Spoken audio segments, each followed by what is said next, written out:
Umiinit, siyempre lalabas siya kasi malaki. Tapos tingnan mo to, singaw. Singaw. Dapat walang singaw to kasi ano to ng langis, pressure. Pag pressure ng langis, konti ang lumalabas dito sa mga butas. Hindi na gaanong nalalagyan ng langis itong head. Ganun ba? Ayan o, kanina may nakapako rito. Ayan o. Yung ano niya? Ayan o. Ano to? Yung ano? Yung gasket. Return yan eh. Paano dito? Paakyat.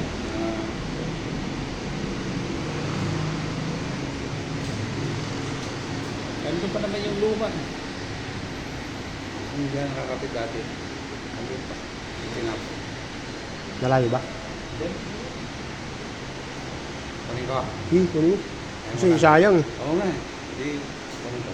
Kunin mo.